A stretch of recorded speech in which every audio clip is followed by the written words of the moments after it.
Boa tarde, querida. Boa tarde.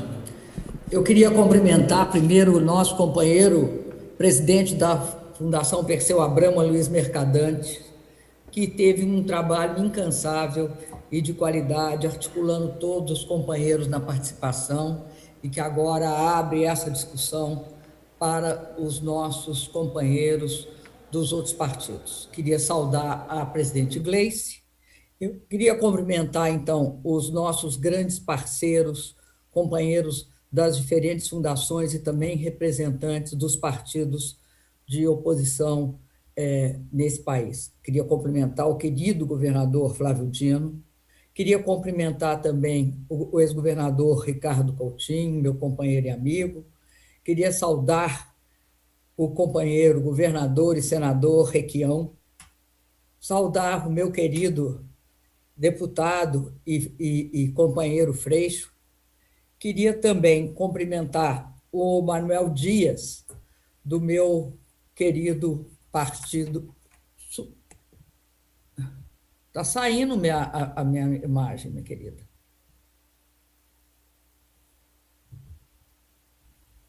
Presidenta fechou novamente a sua câmera.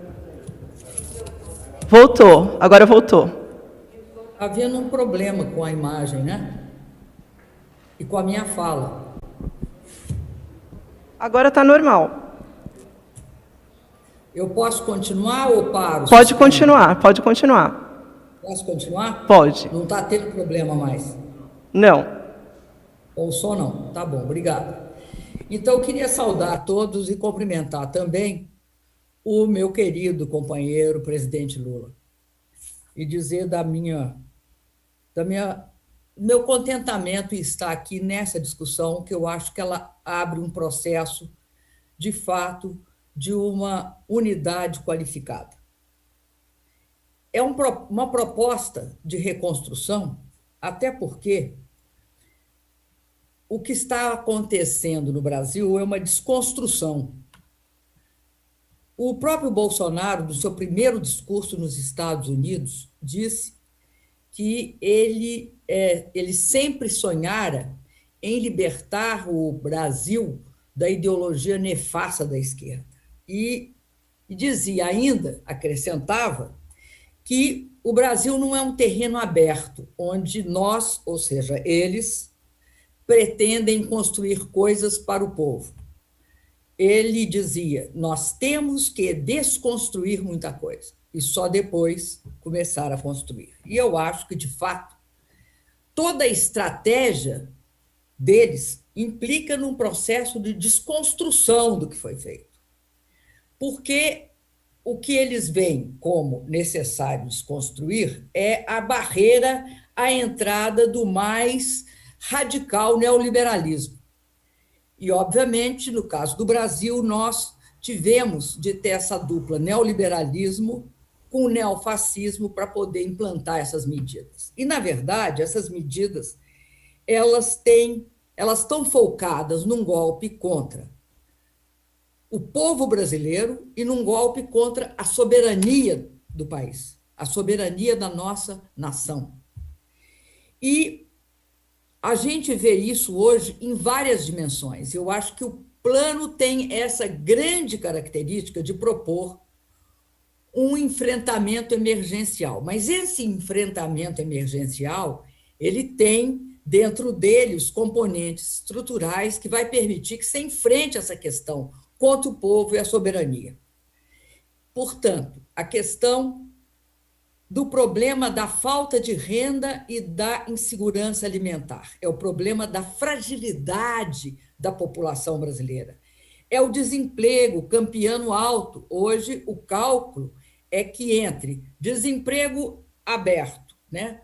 Aquele que as pessoas procuraram recentemente emprego, e aquela taxa dos que desistiram de procurar, nós chegamos a 30 milhões de pessoas. E a tendência é o aumento desses 30 milhões nos próximos meses, diante do fato de que eles estão desconstruindo toda a política que, durante a pandemia, eles estruturaram. Isso vai levar a uma situação muito grave. Ao mesmo tempo, também, eles eliminaram toda a sustentação dos chamados microempreendedores individuais. E nós temos hoje também um problema bastante significativo para a insegurança alimentar e para a questão da insegurança da população, que é a falta de renda e o cenário de redução do auxílio emergencial para R$ 300. Isso vai implicar num aumento sistemático, a partir de agora, em saltos do contingente brasileiro que está condenado à fome. Nós tiramos o Brasil da fome em 2014 e eles agora voltaram com o Brasil. Já neste mês, nós temos 4,6 de pessoas com insegurança alimentar. A ONU considera que com 5% você chega já a essa situação de insegurança alimentar. Então, uma questão central em qualquer país, para a soberania de qualquer nação, é não ter fome, não ter esse nível de insegurança alimentar. Além disso, nós vimos que eles não só reduziram todas as políticas, algumas eliminaram, porque para a questão da agricultura familiar, e reduziram os estoques reguladores também. É o desmonte do Estado dentro da política de regulação. E isso é outro fator que vai levar a um aumento estarrecedor da insegurança alimentar daqui para frente. Um outro problema que nós temos que considerar como sendo um ataque direto à soberania e às populações tradicionais do Brasil é a questão do ataque à cidadania e ao desmatamento. Se a gente vê que a Constituição brasileira ela considera a floresta amazônica, a Mata Atlântica, a Serra do Mar, o Pantanal, o Mato Grossense e a zona costeira como patrimônio, o desmatamento e o fogo que está sendo introduzidos nessas regiões é outro atentado à soberania fundamental. E esse atentado à soberania ele é gravíssimo porque ameaça a biodiversidade do país, ameaça as condições climáticas do Brasil e do mundo. Então, esse é um problema sério, junto com a insegurança alimentar, a pobreza e a falta de renda. Uma característica também forte da questão é essa submissão à política externa norte-americana no seu aspecto militar, que tem por base não só a abertura de unidades nos outros países, como é o caso que eles fizeram aqui em Alcântara, mas também a política de intervenções em outros países. A sinalização sistemática do Bolsonaro para uma política de intervenção na Venezuela é algo que ameaça não só o Brasil, mas ameaça a América Latina, e a subordinação é visível. Na questão das empresas públicas, eu queria sinalizar, no caso da Petrobras, algo que está ocorrendo hoje, o desmonte da Petrobras, tirando da Petrobras o caráter de empresa integrada.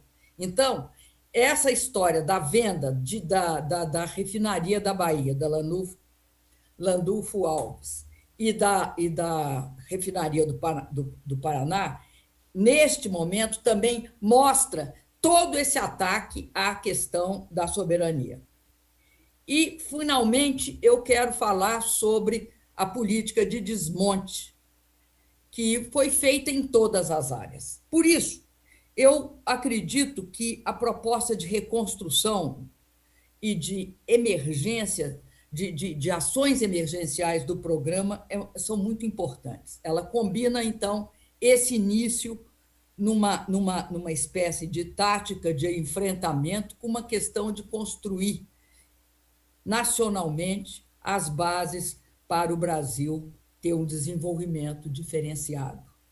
E aí nós temos também um desafio que eu queria mencionar, porque não foi falado aqui, que é nós estarmos adequados à quarta revolução tecnológica, que é a revolução das tecnologias de informação e comunicação e da inteligência artificial. Para isso, nós precisávamos manter nossas parcerias estratégicas, coisa que, ao submetermos aos Estados Unidos, nós abrimos mão. Então, não participamos hoje de nenhuma grande iniciativa nesse sentido, ao contrário do que ocorreu antes, quando, através, não só nos BRICS, mas também em outras relações, tínhamos projetos de desenvolvimento científico e tecnológico que passava pelo Ciências Sem Fronteira e a vários outros. Finalmente, eu quero dizer que eu acho que, de fato, a questão da esperança é algo muito importante. Mas, para ter esperança, as pessoas também têm de ver seus problemas enfrentados. Então, a esperança ela vai muito na nossa capacidade de articular o nosso discurso com a vida imediata da população. Daí porque a questão, né, da crise do Covid é algo essencial. E um país que não testa, que não faz reconversão industrial, um país que deixou e fez o tratamento dessa Covid como sendo uma gripezinha, ele afeta outro elemento fundamental da sua soberania, que é a saúde do seu povo. Na verdade, então, nós temos um comprometimento cabal da soberania do Brasil, porque nós atingimos de forma dramática a sobrevivência e a vida cotidiana do nosso povo. E eu acho que todas as propostas, especialmente a prorrogação dos R$ 600 e uma reforma tributária sobre os ganhos de capital, sobre as grandes fortunas e as grandes heranças, são essenciais nesse momento para o povo voltar para o orçamento e os investimentos públicos poderem colaborar com a recuperação. Muito obrigada pela oportunidade. Saúdo a todos os companheiros e a todas as companheiras.